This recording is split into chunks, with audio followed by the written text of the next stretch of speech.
The reason why that you're still stuck in the position that you're still in life that you was 10 years ago is because you still don't know how to maintain your life. I'm going to give you 5 tips on how to maintain your life that you could start today so you can have a different tomorrow. Welcome to my channel. It's Deannie So Shy. If you're new, hey boo. If you're not, hey sweets. But a lot of people not really understanding or really cultivating into their brains and into their minds is that no matter what you do, no matter who you talk to, it all has to start in the inside. It can start in the inside of your body, but it should also start in the inside of your home. 9 times out of 10, if your house is dirty, if your house is always messy, if you have everything everywhere, you're most likely dirty, you're most likely messy, and you most likely have everything every which way in your brain. We need to learn how to declutter and we need to learn how to clean our house. A lot of people don't understand that yes, you can be having a clean room, you can be having a clean house, this, that, and the third, but at the end of the day, you need to be praying over your house. You don't know what can happen to your house. Why do you think people have house insurance? Because they don't know what's going to happen to the house, so they take extra precaution measures just in case. Just like you should take extra precaution measures and pray. It doesn't matter if you pray to God, Allah, Buddha, you pray just to a higher source, Yahweh, your son, I don't know. Just don't pray to the devil. You need to be praying over your house, over your mundane, because at the end of the day, that's where your sanity comes from. That's what keeps you sane. That's what makes you feel like your home. That's what makes you feel the most safest is your home. So if your home is never clean, if you never pray over your home, let's make it make sense. You're not going to really be doing too well. As you're cleaning your house and you're praying over your house, you will start to realize that you are making your house a home. When you first buy a house, it's a house. You didn't put your furniture in it. You didn't put any pictures in it. You don't have a sense of a vibe in there. But once you start to incorporate everything that you want, you keep it up to a certain standard, then that's when your house will transform into a home. It's because of the love. It's because of the company. It's because of the memories. It's because of how people or how you feel when you walk into your home. It's a safety net for you. When you don't take care of your safety net can't take care of you. If you take care of your house better, your house will take better care of you. You get me? But now this is the only thing too. As you're taking care of your house, you're taking care of your company, this, that, and the third, you're taking care of the necessary mundanes around the house, you should also be kind of selective of who's entering your house. If you're blessing your house and you're purging everything that you don't want out of your house, and then you have this energy come into your house and they don't have the most welcoming energy, they don't have the most positive energy, it can kind of throw off your feng shui of your house. It can kind of throw off the whole setting, the vibe. And if you really pay attention, a lot of people that you invite to your house before you did your big healing cleaning to your house, they won't be able to enter after because their bodies and their souls won't be able to rest. People, when they come to my house, they always say this is such a home, this is such a vibe, and they just always feel at peace. All my clients, because I have a lash business, and as of right now I do work out of my house, all my lash clients literally feel the most safest at home, or literally the most safest in my home. They really feel the love and the energy. I definitely feel like once you start making your house a home, you should definitely be wary of the people that's coming into your home. Off the strength, because once they pass that threshold of your home, anything can happen, honestly. You don't really want that. Spend time in your home. Talk to your home. Nurture your home. Decorate your home. Love your home. Basically, just love your home, because once your home knows that you love your home and you will do anything for it, you'll take care of it, you're always cleaning it, you have gratitude, or you're gracious enough to even have a home, your home will do 10 times better for you physically and mentally. Once you start to realize that you have to love your home, you'll start to realize that your home will love you too. The second thing that you should get into to start maintaining your life a little bit better, you need to work on your body.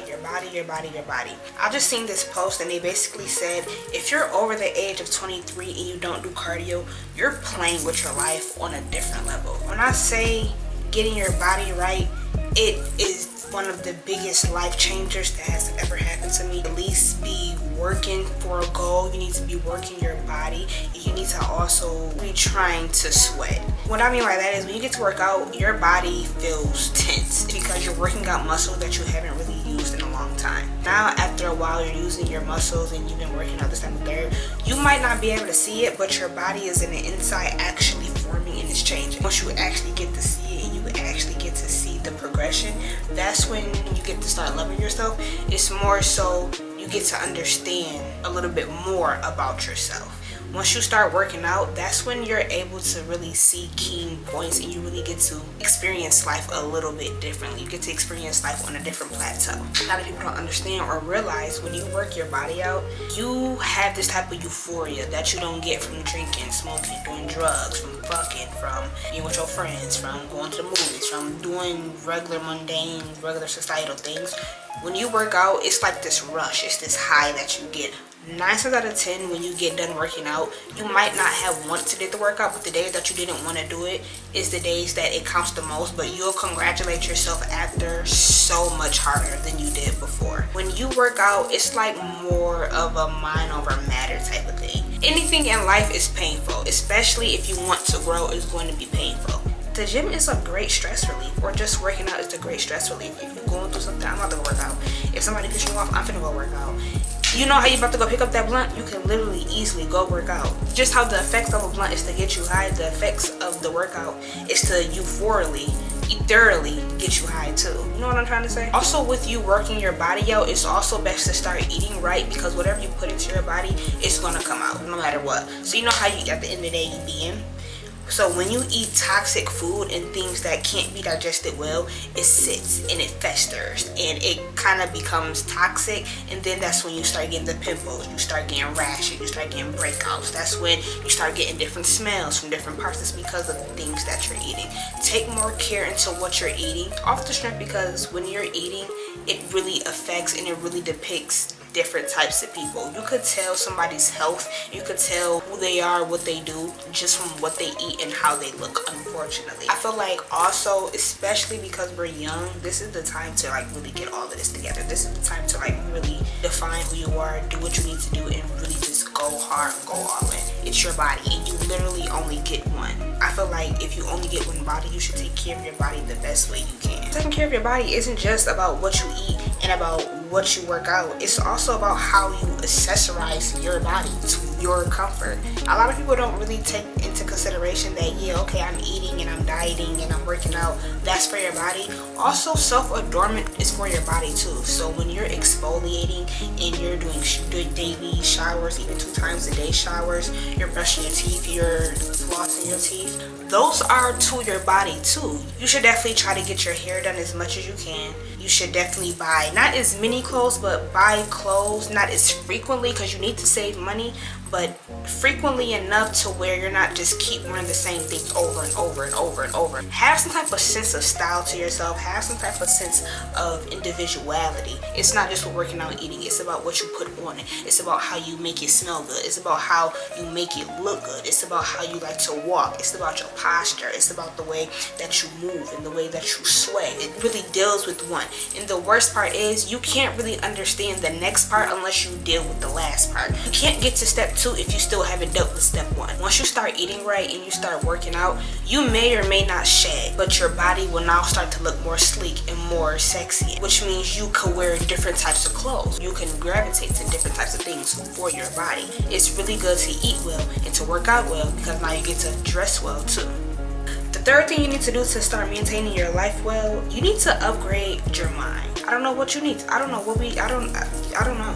I'll have another part where I'm talking about mentality. That'll be a little bit later, but mind and mentality are 2 different things. This is what you're going to invest in your mind. Make your mind very knowledgeable. Make your mind a wit. Make your mind very strong. Have a great, strong foundation. The reason why I'm saying this is because, unfortunately, a lot of girls our age aren't really capable of a lot of things, or a lot of women, period, aren't really capable of a lot of things because they just don't think that they can. It don't matter what it is, but just read. They have different words, different scenarios, different situations that you probably never been through yet, but since you read about it, you'll be able to face it off a different way. If you knew better, you do better. The reason why I say to read is because they have a lot of vocabulary words that is very adequate for the way that most of us should be growing up to be. When you read a book, you get to now be introduced to a lot of diaspora of different words. You get to now understand different ways that the word can be used. And so now, since you keep seeing that word, it'll just come flow naturally out of your brain, out of your mouth. You see how that just changed your mind? Just reading a regular book. As you read, you'll be learning new words. But throughout the day, try to learn as much as you can. Every day is a new way or is a new opportunity for you to grow, for you to learn, for you to be something better, for you to be something different. After high school, you don't have to go to college. You don't have to do a trade school. You can do whatever the hell you want to do. The best way to just take care and to mind yourself is to honestly learn something new every day, because now you can take that information into the next day, and then so now you'll eventually or inevitably be 1% better than you were yesterday, because you learned that you did not know. So now you get to apply it the next day, and now a different door had just opened. As you're learning stuff every day, you need to start learning about yourself every day too. That's one of the best ways to really clear your mind and really learn your mind. You need to be okay with being by yourself sometimes so you can understand you. You can't move in this world if you don't understand you, or you don't know how you like to move. You don't really know what you want to do, know what you like to do, know what should be and what shouldn't be. I really feel like if you invest time into yourself, you get to know yourself better so you can present yourself outwardly better. A lot of people don't really take the time to learn themselves, so they just be doing things and having things and going here and doing that and doing this, not really understanding the fallback or the principle of what the hell they're doing or the damages that they're doing to themselves. The last thing that I would say to help manage your mind is to start going to therapy. I started going to therapy, so now she's a therapy girly. And when I say my life has really changed for the better, I don't really have the same problems that I did 6 months ago. I don't really see myself the same way that I see myself 6 months ago.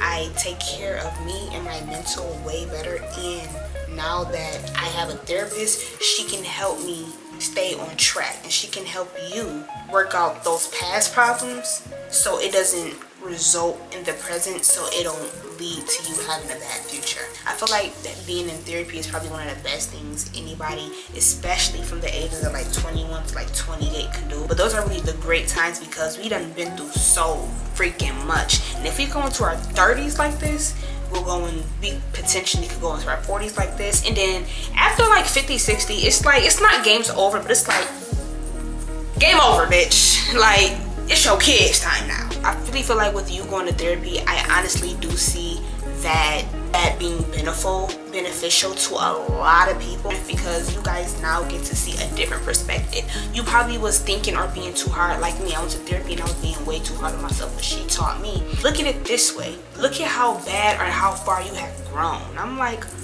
that's tea. I didn't realize that. Your therapist will be able to make or shine light on areas where you might think it's negative, but she might turn it around and make it a positive, so your outlook on life isn't so harsh. Therapist makes it okay for you to understand that it's okay to go through, but they're there to help you go through it so we can get to the next step, because we don't want to just be caught at this step for the rest of our lives. If you can't really afford therapy, I definitely recommend self-reflection. Self-reflection is basically when you do something, when you are something, when you are being something, but now at the end of the day, you're reflecting on the past that you did, or you're reflecting on the things that you did. The things that you didn't do, you're reflecting on the person that you want to become and the person that you are, so you can close that gap. Self-reflection is a key vital step into maturing into who you need to be, because it's teaching you resiliency, and it's teaching you lessons that you didn't really know that you needed to learn.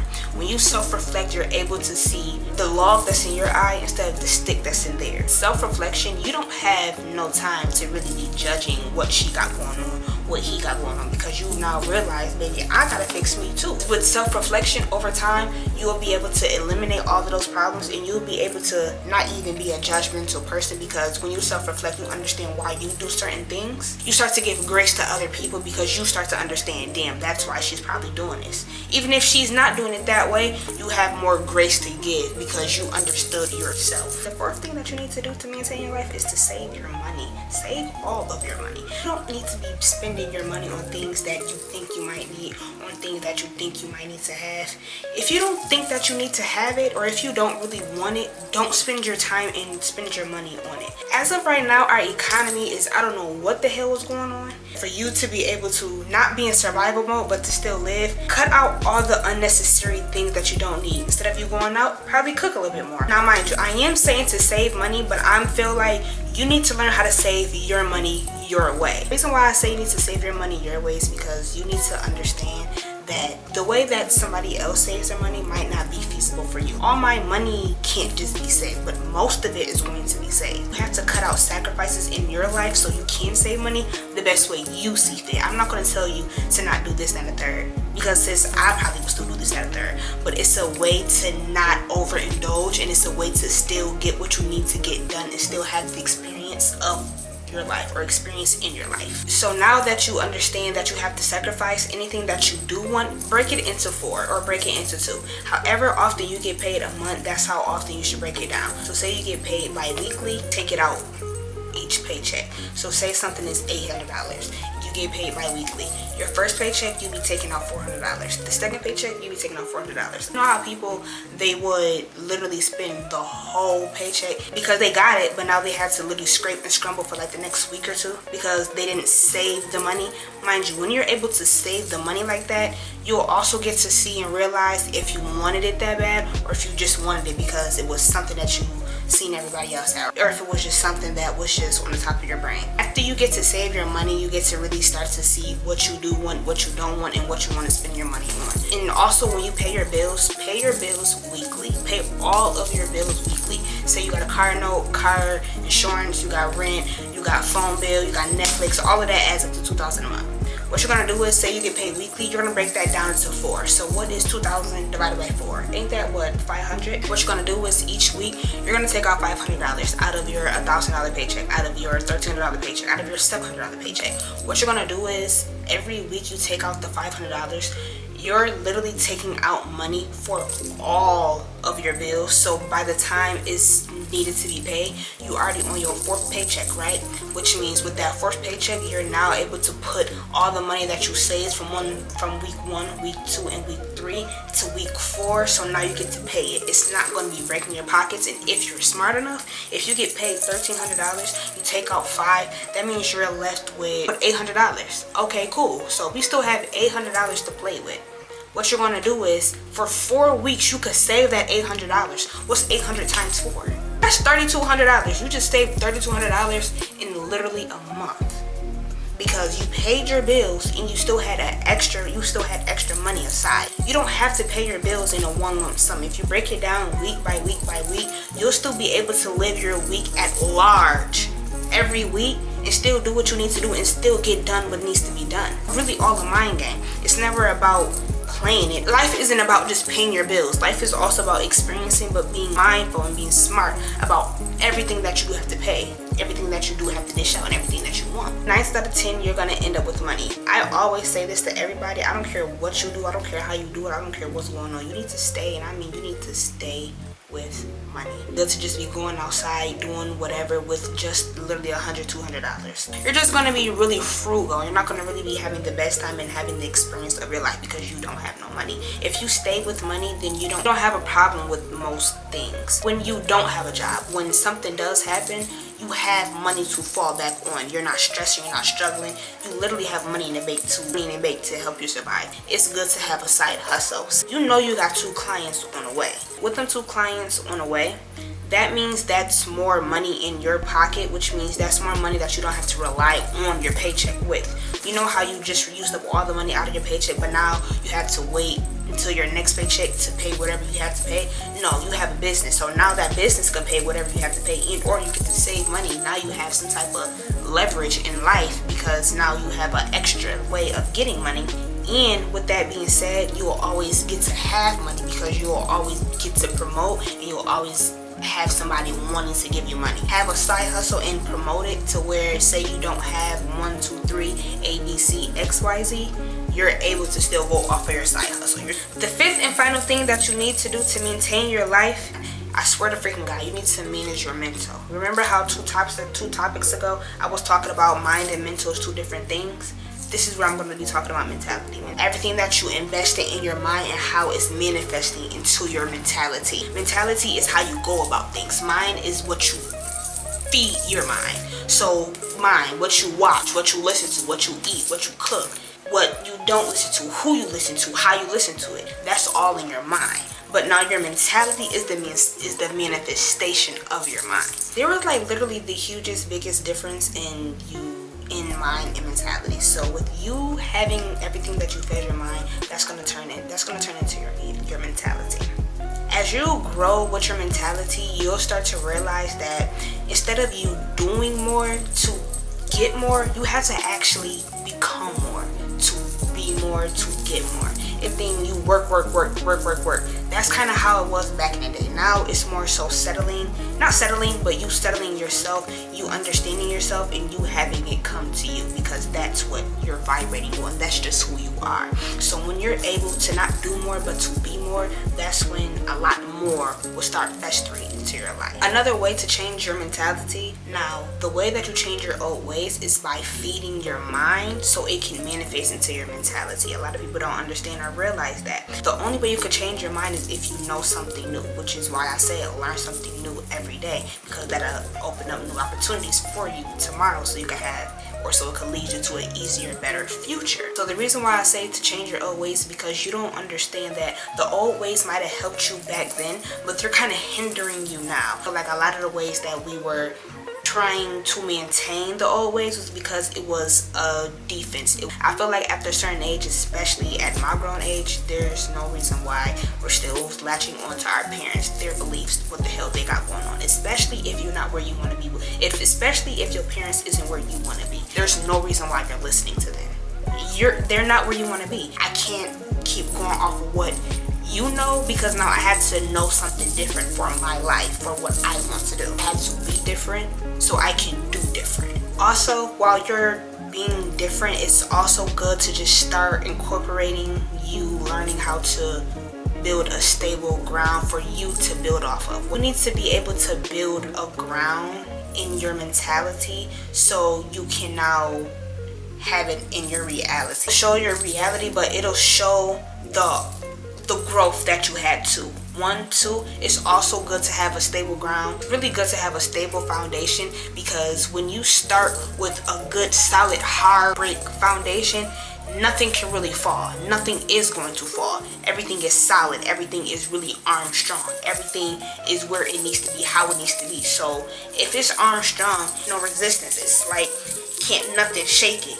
Nobody will be able to shake it. It's because you have a stable, it's because you have a firm foundation. Having a firm foundation won't, as you grow, it won't make you wobbly. When you build a house and your foundation isn't the way it needs to be, your house won't grow the way it needs to grow. It's because the foundation was wobbly, which means it's not gonna build and it's not gonna hold. If you have a full firm foundation, it could hold 4 or 5 levels of story of a house. Just like you, if you build and you start with a solid foundation, you'll be able to build off that foundation. So even if you do fall, you won't fall hard. Those are my 5 main key tips onto maintaining your life. Thank you for watching this video. If you like this video, give me a like, comment, subscribe, and I'll catch you guys in the next video.